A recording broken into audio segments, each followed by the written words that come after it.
네, 아멘.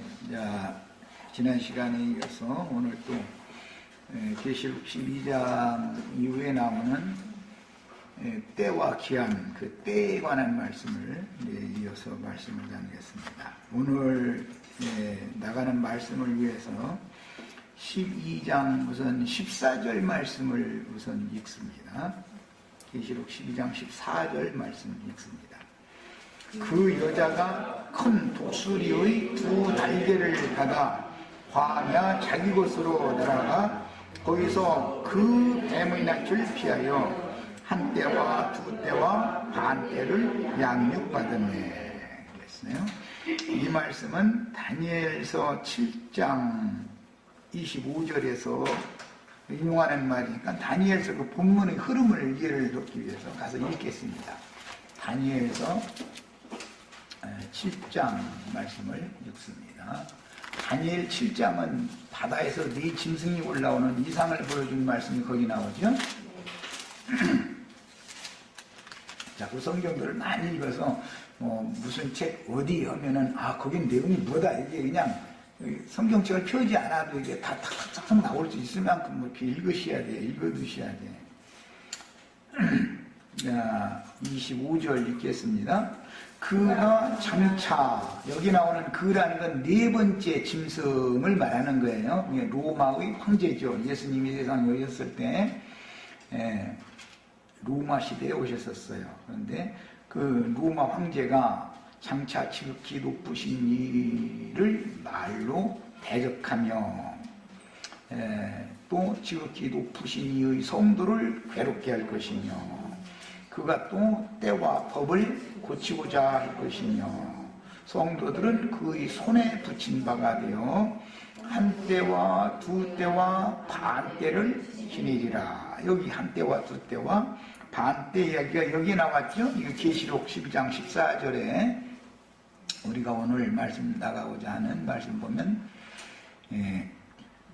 뱀의 낯을 피하여 한 때와 두 때와 반 때를 양육받는다 그랬는데 다니엘서의 예언에 의하면 그 뱀의 낯을 피한다는 것은 사실은 알고 보면 네 번째 바다에서 올라온 네 번째 짐승의 눈을 피해서 그런 뜻이단 말이에요. 이거 더 설명하지 않아도 충분히 뭔 말인지 아시겠죠?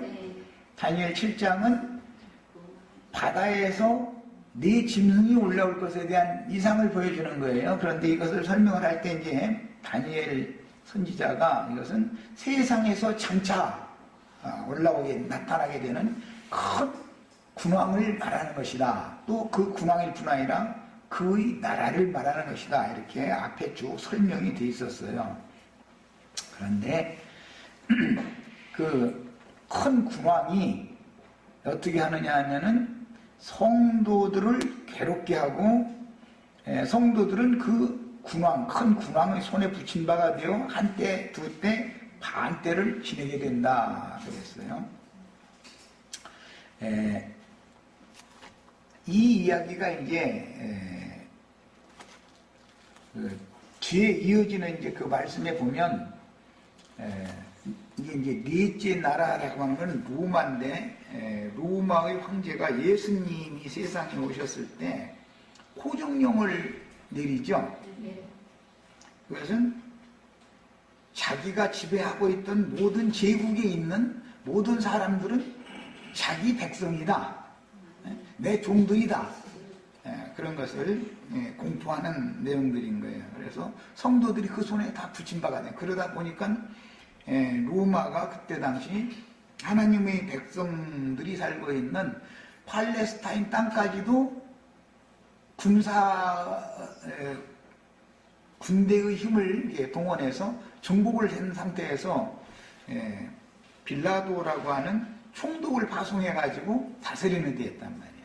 이제 우리나라는 바로 얼마 우리 그 부모님 세대만 해도 일제의 강점기를 당해서 일본 히로히토라는 놈이 전쟁 일으켜가지고 우리나라를 먹어버리고 나서는 지가 직접 우리나라에 건너와서 다스릴 수는 없으니까 지금 본국을 다스리면서 이등방문이라고 하는 이토 히로부미라고 하는 그 그 총도 고놈 보내가지고 다스렸잖아요. 그 우리나라는 엄연하게 황제가 순종이라고 하는 황제가 있었잖아요. 우리나라 왕이. 근데 그냥 황제를 폐위시키고 또 황제의 그 황후가 어떻게든지 해서 일본의 손에서 벗어나려고 중국의 밀파를 사람을 보내가지고 우리를 좀 도와달라. 우리를 도와주면 우리가 은혜를 갚겠다. 이렇게 한 것이 이제 발각이 났죠. 그러니까 그 빈비라고 황제의 황후를 그냥 시해버렸잖아요. 그러고 나서도 우리는 그런 일 없다고 지금까지도 거짓부를 하여튼 이 그놈들을 아주 거짓말로 먹고 사는 놈들이요. 아니 그런 상황에서 감히 누가 황후전에 들어가서 칼로 그렇게 난도질을 쳐가지고 죽일 사람이 우리나라 사람 누가 있겠어. 그런데 저희끼리 그냥 내란 일어나서 그런 것이 우리를 한 거 아니라고 지금까지 이렇게 속이고 있죠. 그 미친놈들이지. 누가 그런 소리를 고지 듣는다고. 언제나 이게 세상 나라라는 건 다 이제 그렇게 하는 거예요. 그런 것과 같이 예수님 오셨을 당시 로마가 하나님의 백성들이 거주하고 있는 하나님이 약속으로 주신 그 백성들에게 주신 땅을 군합발로 짓밟아가지고 정복하고 나서는 총독 빌라도라고 하는 총독을 보내가지고 다스릴 때 예수님이 오신 거예요. 그래서 이 말씀이 1차적부터 이제 응하는 거예요. 역사상에. 그런데 그때 성도들의 권세는 한때, 두때, 반때가 지나면 성도들의 권세가 완전히 끝나버린다. 그랬어요. 그 말은 AD 70년에 결과적으로는 예수님의 예언과 같이 로마에 의해서 예루살렘 성이 돌 위에 돌이 하나도 남지 않고 다 무너뜨려지리라 라는 예언을 예수님이 했기 때문에 그 말씀을 이루는 것이죠. 그래서 예루살렘 성이 무너지고 이제는 이스라엘이라고 하는 나라가 역사상에서 싹 없어져 버리는 거예요. 그러면 성도의 권세가 완전히 끝나고 깨져버린 것이죠.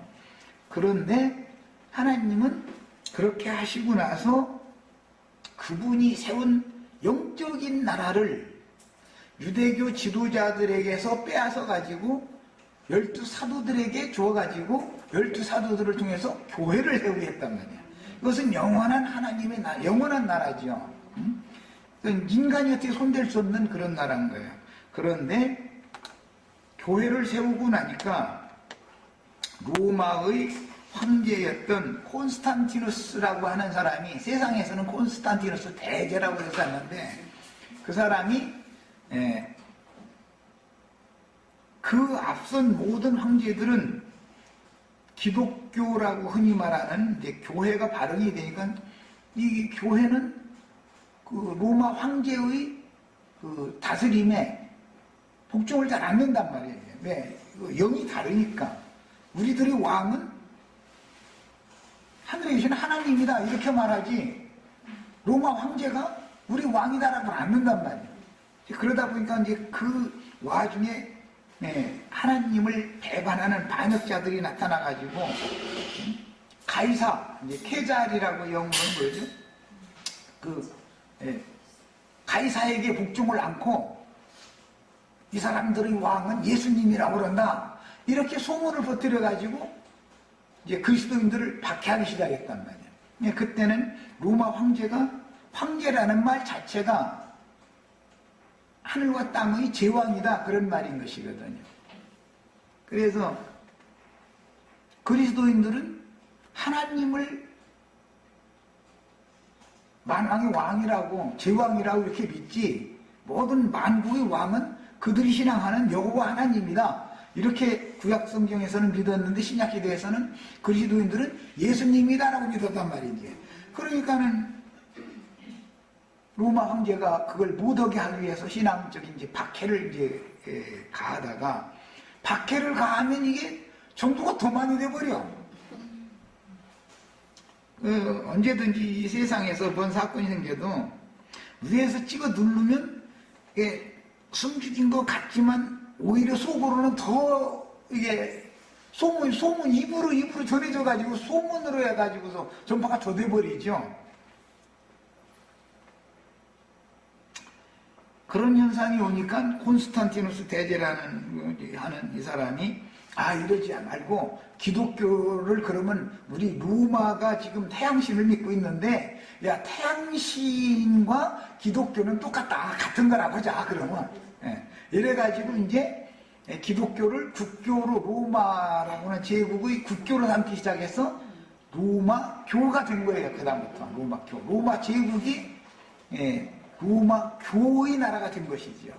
그래서 그 이후로부터 뭐 태양신을 섬기는 그 동지제 날 동지 때가 밤이 제일 길고 낮이 제일 짧잖아요. 그냥 아주 그냥 초저녁 보통 술 마시고 먹고 마시고 그냥 잔치 벌리고 오고 밤새도록 이제 남녀간에 사랑을 하는 이제 그것이 이제 태양신 섬기는 사람들이 규례였잖아요. 이 크리스마스가 바로 우리가 섬기는 태양신 숭배하는 절기다 말이에요. 이렇게 이제 공포를 해주기 시작해서 크리스마스라는 것도 들어오고 이처럼 이제 세속 무당신이죠. 무당신 말하자면 적당한 때 햇빛도 잘 비춰주고 비도 잘 내려주고 해가지고 이렇게 생육 번성하게 해주고 막 이런 축복 주는 신이다 말이야. 근데 그거는 그들이 믿는 신은 땅에 복을 내리는 신이잖아요. 그럼 사실은 예수 그리스도는 모든 사람들의 영혼을 복주는 분이지 땅에다가 복 내리는 것을 바라는 게 아니거든. 신령한 하늘의 복을 주는 신인데 이게 자꾸 이게 그래서 혼합되기 시작하는 거예요. 그래서 이것이 이제 교회가 자꾸 타락하게 되고 변질되어진 것이 이제 결국은 중간에 이제 AD 한 1000년경에는 하나님께서 이제 교회가 더 이상 회복할 수 없을 정도까지 타락을 하니까 그때 당시는 알렉산드리아라고 하는 그 지역의 교부를 일으켜가지고 이제 종교 체계를 위한 그 앞에서부터 많은 교리들이 왔지만 교리들이 세워졌지만 이제 확정적으로 자기네들이 뭐 무슨 사도신경이라든지 뭐 마리아 축송이라든지 뭐 이런 것들을 암송을 하기만 하면 로마 교인이 돼가지고 이제 믿는 사람이 되는 거예요. 애기 나면은 엄마는 사도신경을 외울 수 있지만 그 애기는 못 외우잖아요. 그러니까 이제 안고 가서 엄마가 대신 뭐 전능하사 천지를 뭐 이거 하면서 성경이 없는 말이지 그게가 사도신경이나 성경이 없는 거죠. 그걸 막 외우면 이제 물 3번 이렇게 찍어 발라주고 또 뭐 기름 이렇게 찍어 발라주고 이제 그냥 무슨 세례명 주고 이런 식으로 해가지고 다 구원받았다. 이게 그건 구원받은 게 아니잖아요. 애기가 믿어야 구원받는 건데 복음을 깨닫고 믿어야 구원받는 건데 그래가지고 다 구원받았다 해가지고 다 로마 교회를 만들어 놓은 거예요. 이제 이런 짓거리까지 하게 된 거예요. 그러다 보니까 오늘날 로마 천주교가 이렇게 그 시기 된 거잖아요. 이런 거를 보면은 마귀가 하나님의 일을 어떻게 간교하게 방해하는지를 우리가 알 수 있는 거예요. 그래서 우리는 이제 믿는 성도들이 세상에서도 여러 가지 환난도 당하고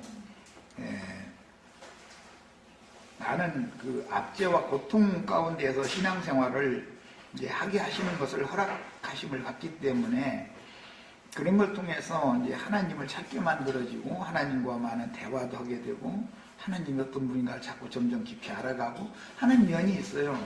더 중요한 것은 육신적인 환란이 중요한 게 아니고 그 영혼을 멸망으로 들어가게 하는 거짓 교리들을 만들어 가지고 그런 것을 자꾸 이게 세뇌시키는 거 이것이 가장 큰 환란이단 말이에요. 이제 영적 환란이니까. 그럼 그때는 그걸 거부를 해야 되는 것이거든요. 이제 그러면 거부하는 자는 다 죽인다 이거예요. 거부하면은 이래서 로마교가 자기네들의 교리를 받아들이지 않는다 해서 죽인 숫자가 세계 2차 대전 때 죽은 숫자보다 더 많다는 거예요. 그러니까 로마교는 살인교죠, 살인교. 자기네들이 말하는 뭐 마리아 그를 찬송하는 뭐 거룩하시고 축복이 많으신 성모 마리아여 이런 그거 많이 들어보셨죠? 텔레비전 이런 데 보면 천주교 그런 데 보면 그런 거 참 많이 하죠. 그 사람들은 꼭 그 마리아의 이름을 가지고 이렇게 기도를 하고 이제 그런 것이 이제 습관이 됐어요. 그런 것이 이미 그때 로마 시대 2000년 전부터 이게 흘러나오던 일이다 이거예요. 자, 그런데 그런 것이 아니다. 복음을 깨닫고 복음이 믿어진 사람이나 구원을 받는 것이지 엄마가 대신 가서 사도신경 암송하고 신부가 가서 이렇게 물 찍어서 이렇게 해주고 유아세례라 이거 그렇게 한다고 해서 구원 받는 게 아니다라고 이제 하면은 죽이는 거예요. 왜 이렇게 자꾸 로마가 하고 싶은 대로 로마 교가 하고 싶은 대로를 않고 반대를 하나 봤더니 사람들이 성경을 읽으니까 성경하고 안 맞는다라고 해서 덤비니까 이제 나중에 가서는 신부 이상만 성경을 갖고 나머지 성경책 다 반납해라 했는데 반납을 않고 몰래 감춰놓고 있어. 들키면 갖다 죽여버리는 거예요, 이제. 그러니까 다 이렇게 성경을 이제 반납을 시켰죠. 그래가지고 뒤에 이제 로마교의 교리 외에는 모르는 거예요. 그 사람들이 가르치는 성경을 가르치는 게 아니라 그들이 만들어 놓은 교리를 세뇌시켜 놓고 나서 그럼 구원받았다 이런 식으로 하고 그러다 보니까 성경의 진리에 대해서는 사람들이 무지한 거예요, 전부가 다. 자, 이 말은 하나님의 말씀이 빛인데 우주를 비추는 빛인 건데 빛을 어둠이 감싸버렸다 이거야.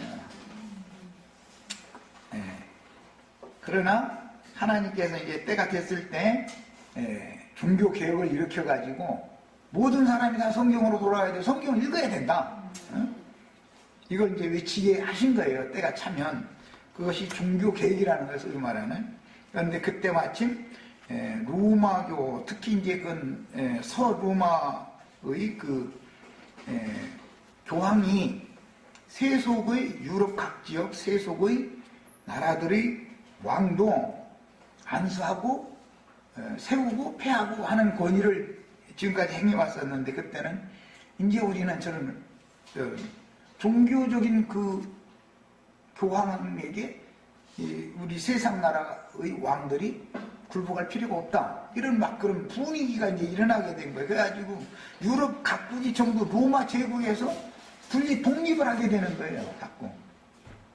그런데 그때 마침 금속 활자도 발명이 됐고 로마 교황에 대해서 독일의 황제가 반기를 들고 있었기 때문에 독일에서 국민들이 낸 세금을 가지고 이 성경책을 그냥 신부 이상은 갖지 말라고 한 성경책을 그냥 대량으로 찍어가지고 무료로 막 갖다 막 뿌려 줘버리는 거예요. 무료로. 이렇게 한 일이 하나님이 하신 일이다. 그러다 보니까 성경 읽어보니까 로마교가 하는 건 전부 거짓말뿐이었다라는 것이 이제 점점 더 드러나는 것이죠. 그래서 어둠이 빛을 막으려고 해도 빛이신 하나님은 어둠을 물리치는 능력이 있다는 그렇게 증거를 했고 이 말씀을 깨닫고 말씀을 읽고 말씀을 가르침 받아야 사람이 계몽되어져서 속에서부터 빛이 오기 때문에 밝아진다 이거예요. 깨난단 말이에요, 사람들이. 어둠의 권세를 대항하게 되는 것이죠. 그래서 말씀을 읽고 말씀을 가르침 받고 이렇게 한다는 게 이게 얼마나 중요한 일인지를 알 수가 있는 거예요. 이제 교회사 쪽에까지 가게 됐는데 이것은 다니엘서의 말씀 때문에 그 예언이 역사상에 어떻게 이루어졌나 이제 이거 설명하다 보니까 여기까지 간 거예요. 기왕 다니엘서 폈으니까 9장 24절을 읽겠습니다. 다니엘 9장 24절 보면 이제 이 이상이 이루어지는 71회에 관한 예언으로 이 말씀이 연결이 되어 있어요. 24절 읽겠습니다. 네 백성과 네 거룩한 성을 위하여 이른 70일해를 기한으로 정하였나니. 이 문제 때문에 이제 때와 기한이라는 용어가 나온 거예요. 때와 기한. 70일이라는 건 70을 7번 곱한 그 히브리인들의 히브리인들의 어법이에요. 예를 들어서 77절 하면 7을 7번 곱할 땐 그렇게 말을 하는 거예요. 그런데 71회로 기한을 정하였나니 그랬어요. 그 71회가 되면 어떻게 되느냐? 허물이 그치며 죄가 끝나며 죄악이 용서되며 영원한 의가 드러나며 환상과 예언이 응하며 또 지극히 거룩하니가 기름 부음을 받으리라.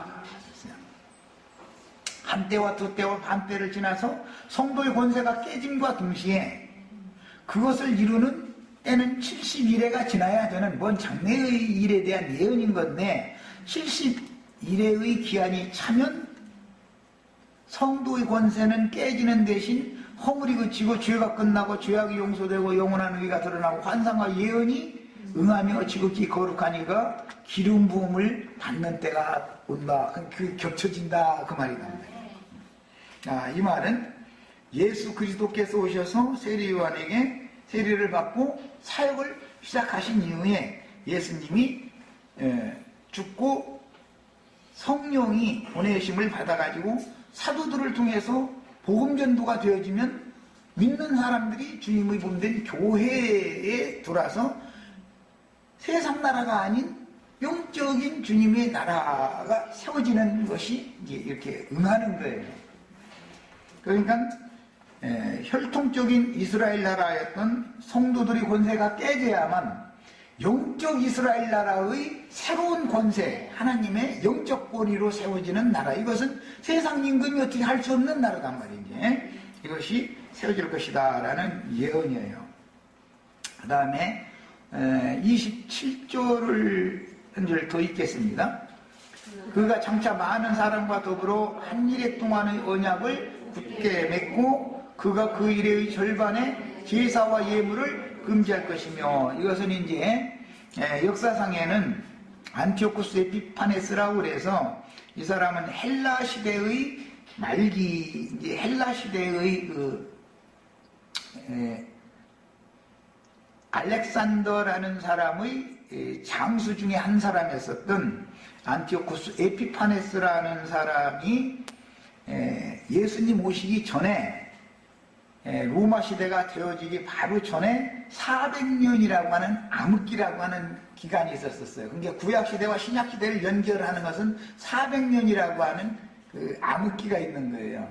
그런데 그때 미리 하나님의 백성들을 이렇게 강제로 이 사람도 이제 무력으로 정복하고 나서 그들이 율법적으로 예루살렘 성전에서 제사 드리던 제사를 강제로 못 드리게 만들었단 말이에요. 이제 어떻게 하냐면 돼지 잡아서 돼지 피를 뿌리게 만들고, 이제 히브리인들은 돼지를 아주 부정하게 보기 때문에 일부러 비둘기 피나 양이나 염소나 황소나 이런 피를 뿌려서 제사를 해야 되는데 그걸 돼지를 잡아서 제사하도록 하고, 두 그룹이 있는 속죄소에다가 피를 뿌려야 되는데 돼지 머리를 딱 갖다 놓고서 제사를 하도록 일부러 이렇게 막 하는 거 아주 제일, 왜 그러냐면 그걸 이제 여호와 하나님을 섬기는 걸 가증하게 여기게 만들려고 일부러 막 그걸 강압적으로 이렇게 했어요. 이제 그런 일이 있은 다음에 로마가 헬라를 무너뜨리고 제국을, 헬라 제국을 보다 더 넓은 제국을 이제 로마가 형성을 하게 됐는데, 그때 예수님이 오셔서 예언을 다 응하게 한 다음에 예수님이 3년 반 사역을 하시고 나서는 이제는 아예 예루살렘 성전에서 드리던 짐승을 잡아서 피 뿌리는 제사를 못하게 해버리는 거예요. 그래서 짐승 제사가 사실 끝난 거예요. 왜? 예수님 자신이 죽은 것이 모든 제사를 실한 것이 되게 만든 거예요. 이제 믿는 성도들은 율법적인 제사를 이제는 않게 된 거예요. 이런 것이 이미 다 예언이 된 거예요. 그 다음에 또 포악하여 가증한 것이 날개를 의지하여 설 것이며 그랬는데, 여기 포악하여 가증한 것이라는 것은, 이 말씀은 예수님이 마태복음에서 이 말씀을 인용했어요. 그러므로 다니엘의 예언한 바 멸망의 가증한 것이 거룩한 곳에 선 것을 보거든 그때 유대에 있는 자들은 산으로 도망하라 이렇게 하면서 읽는 자는 깨달을진저 이렇게 괄호가 되어 있죠. 마태복음 24장 이렇게 되어 있어요. 이 말씀을 인용한 거예요. 그러니까 멸망의 가증한 것이라고 하는 것은 세속 황제가 국교로 삼아가지고, 기독교를 국교라는 명칭으로 삼아가지고 교회 위에 모든 교회 위에도 세속의 황제일 뿐 아니라 교회의 황제도 되니까 교황이라는 이름이 됐던 거 아니겠어요? 그냥 그것을 발견한 사람은 도망가야 된다 이거예요. 그런데 AD 70년이 됐으면은 그자가 와서 예루살렘을 무너뜨릴 건데, 지금 도망가라고 해도 도망가지 않고 로마를 끝까지 물리적으로 대항하던 사람들은 자기네들의 여호와 하나님께서 예루살렘 성을 끝까지 지켜줄 거라고 믿고 그랬는데 전멸당해버렸단 말이에요. 로마 군대에게. 그 사람이 타이터스라고 하는 사람이에요. 그 사람이 이제 그 전쟁에서 승리하고 돌아가서는 황제가 되죠. 이 사람이 포악하여 가증한 것이 날개를 의지하여 서는 자단 말이야. 그 전에 기름 부음 받은 자가 한일의 언약을 맺은 다음에 한일의 절반에 끊어진다 그러면 죽는다 이 말이야.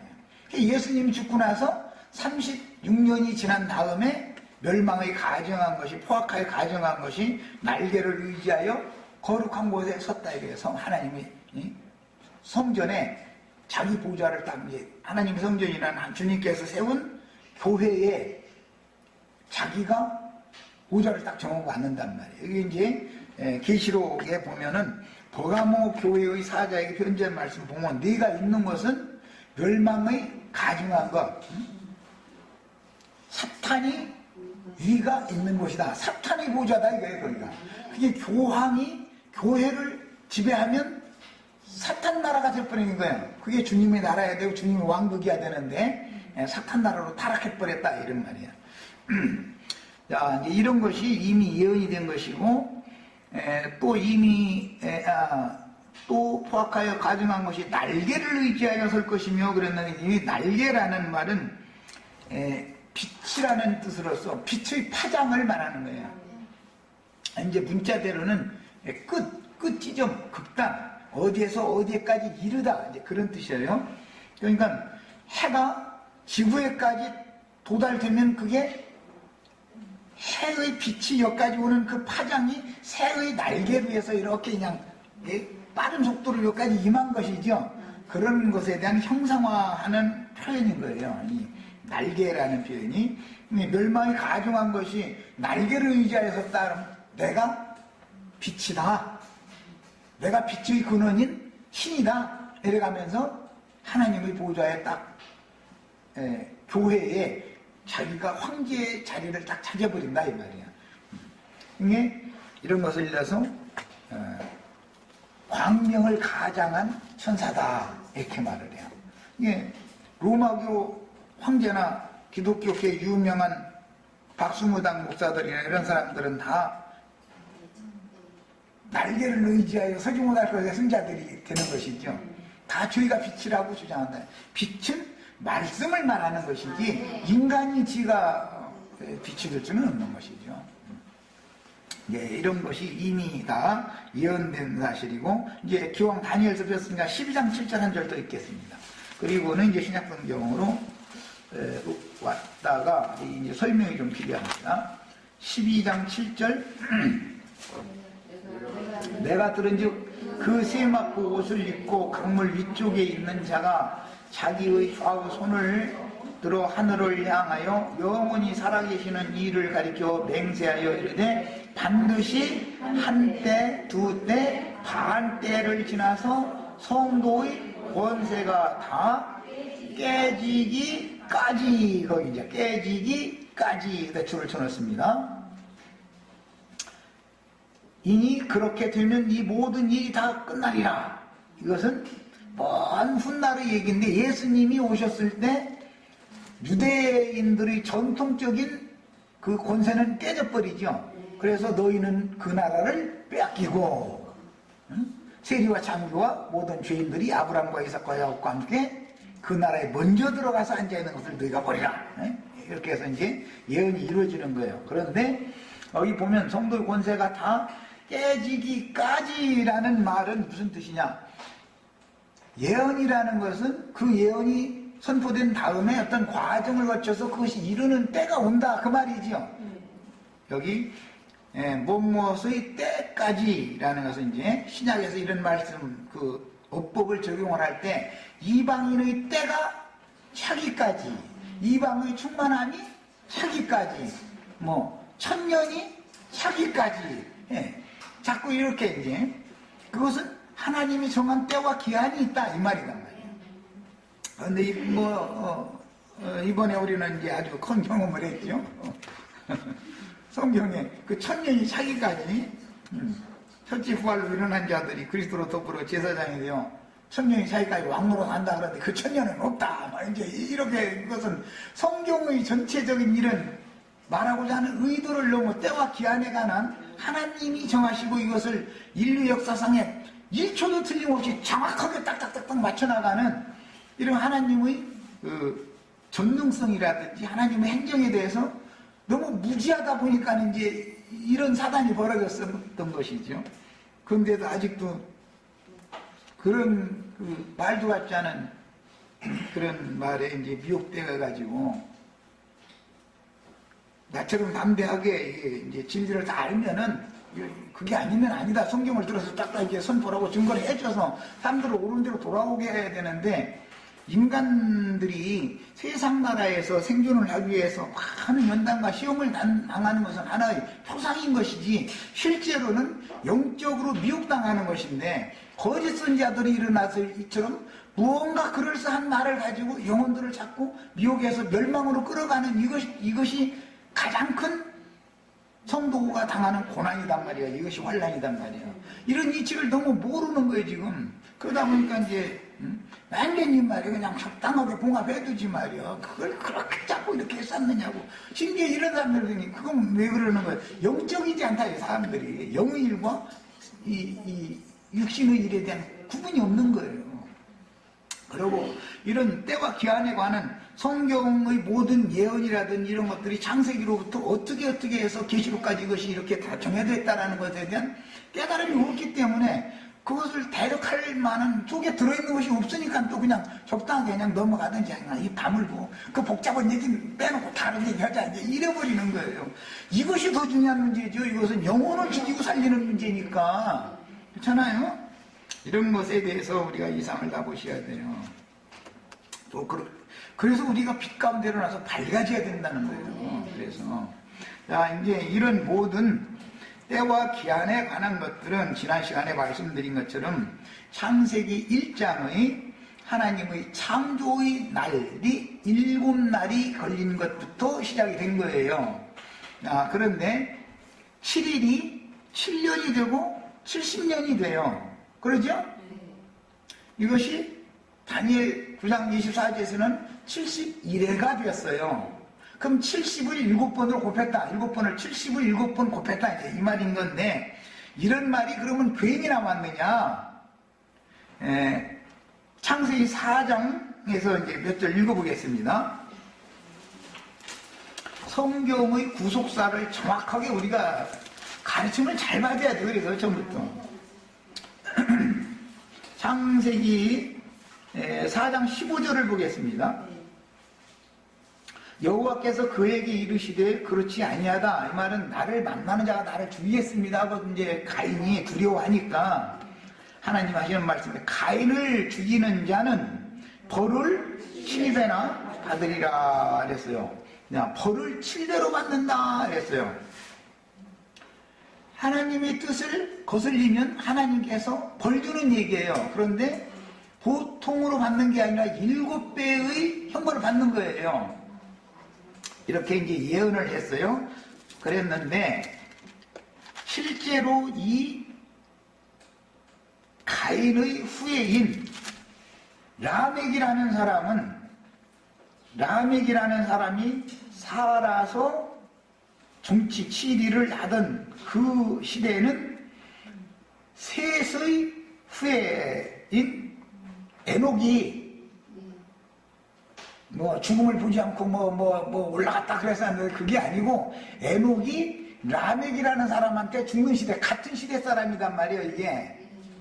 라멕이라는 사람은 가인의 후예고 에녹은 셋의 후예단 말이에요. 그래서 시대는 같은 시대 사람인 거예요. 그래서 그 이제 4장 24절을 보겠습니다. 가인을 위하여는 벌이 700일째인데 이것을 라멕이 알고 있었죠. 가인을 죽이는 사람은 하나님께 벌을 7배 받는다라는 걸 이미 다 알고 있었다 이거예요. 라멕이라는 사람이. 그런데 저를 높이기 위해서 어떻게 말을 하느냐 하면은 라멕을 위하여는 벌이 77배이로다. 70을 7번 곱하는 여기서부터 71회라는 말이 거기서 나오는 거예요. 그러니까 어떤 용어라는 것은 이미 앞에 다 있는 용어예요. 이것은 원수를 갚는데 라멕이 뭔가를 주장하고 당세 사람들에게 강압적으로 뭔가를 선포하고 해서 그걸 믿게 만들 때 그게 아니다라고 하는 사람이 있으면은 다 죽이는 거예요. 다 죽여. 라멕이 잡아다가 이게 먼 훗날 로마가 그런 짓을 한 건 그대로 역사상에 이제 재현되는 건데 그래가면서 하는 소리가 뭐냐? 내 털끝 하나라도 건드리기만 해봐. 그러면 내가 77대도 내가 보복을 해버릴 거야. 이 말을 했다 이 말이에요. 그런데 이 말씀이 다니엘의 예언에 의하면 71회가 찰 때 그 71회가 차면 어떻게 되냐면 죄들이 영원히 속량받는 거예요. 반대가 됐죠 이제.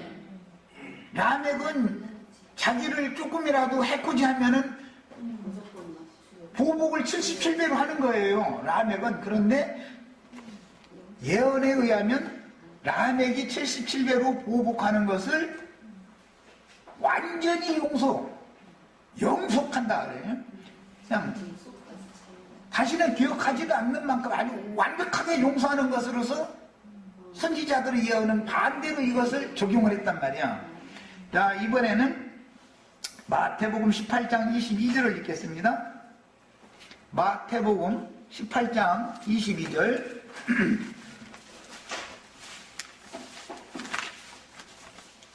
성경의 예언들이 어느 때가 차면은 어떻게 실현되는지를 이제 이해시키느라고 지금 이 때와 기한에 관한 말씀을 나누면서 이거 읽는 거예요.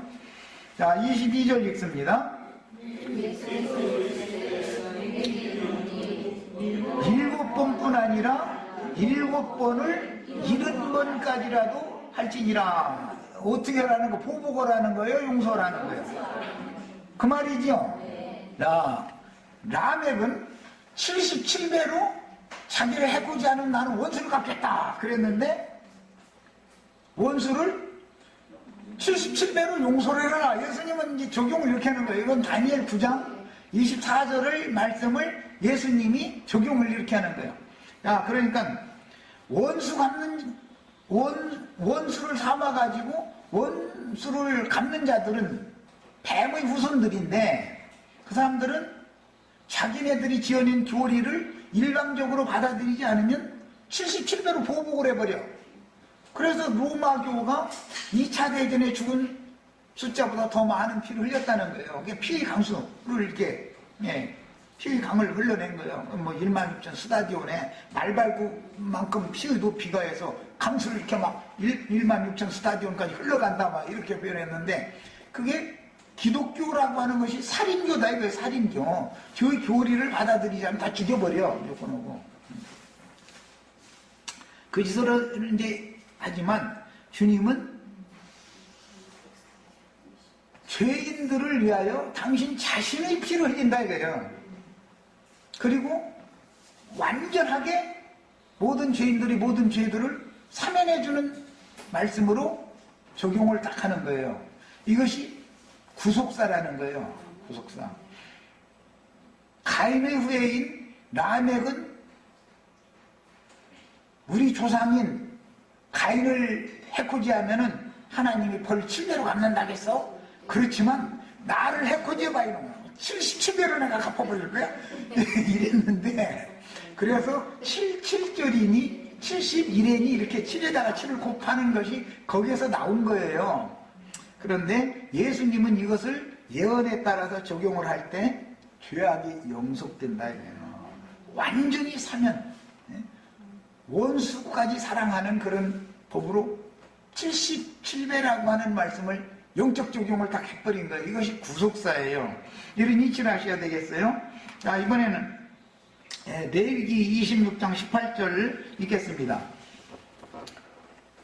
때와 기한을 알려면은 이 희년법, 면제년이라는 모든 빚진 사람들, 빚이라는 건 죄 빚진 인간들을 말하는 거예요. 7년마다 한 번씩 면제년이 오죠.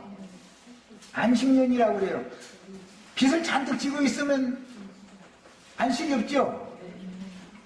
빚진 사람은 쉴 수가 없잖아요. 빚 없이야 다리 뻗고 잔다. 그러죠. 빚을 잔뜩 지고 있으면 전화벨 소리 나면 불안해요. 기분이 좋아요. 그래서 빚을 잔뜩 지면 다리를 뻗고 편안하게 잠을 못 자는 게 안식이 없는 거예요. 그러나 율법에는 7년마다 한 번씩 안식년을 주는 거예요. 그 안식년이라는 게 면제년이란 말이에요. 빚을 탕감해주는 해예요. 그 면제년이 7번 지나가면 희년이 오죠. 그래서 7절이라는 말이 그렇게 생긴 거예요. 레위기 26장에서 이제 보겠습니다. 이건 이제 율법으로 정하는 거예요. 그 7년, 77절, 70일에 이런 것들에 대한 율법이 정해진 것을 이제 읽으려고 그래요. 레위기 26장 18절을 읽겠습니다. 하나님의 율법은 100가지가 있다고 할 때 99가지를 다 지키다가 한 가지 법에 걸리면 보복당해요, 안 당해요? 율법의 하나님한테는 보복당하죠. 아무리 잘했다고도 한 가지 잘못하면 그거에 대해서 복수당하는 거 아니에요. 구약의 하나님은 이런 하나님이란 말이야. 그래서 율법이라는 것이 뭔가를 알아야 돼요. 율법은 구원하는 법이 아니죠. 보복, 죽이는 법이에요. 용서 없어, 가차 없어 아주. 범죄하면 하나님 앞에. 그러나 예수 그리스도의 새 법은 아무리 큰 죄를 지었어도 눈과 같이 깨끗하게 희게 해주고 없애버리는 영속하는 법이란 말이야. 이제 이 구속사를 대비를 잘 하셔야 돼요. 18절 읽습니다. 또 만일 너희가 그렇게까지 되어도 내게 청종하지 아니하면 너희의 죄로 말미암아 내가 너희를 7배나 더 징벌하리라. 근데 이 하나님은 7배나 징벌하는 하나님이죠. 무서운 하나님이죠. 구약의 하나님은. 그러면 율법을 믿으면 구원 받아요? 못 받아요? 그냥 구원 못 받는 게 아니라 7배의 보복을 당하는 거예요. 7배의 보복을. 구약의 하나님은 이런 하나님이에요. 21절도 읽어봅니다. 너희가 나를 거슬러 내게 청종하지 아니할진대 내 말 안 들으면 너희는 다 이제 벌 받는데 어떻게 받느냐. 내가 너희의 죄대로 너희에게 7배나 더 재앙을 내릴 것이다.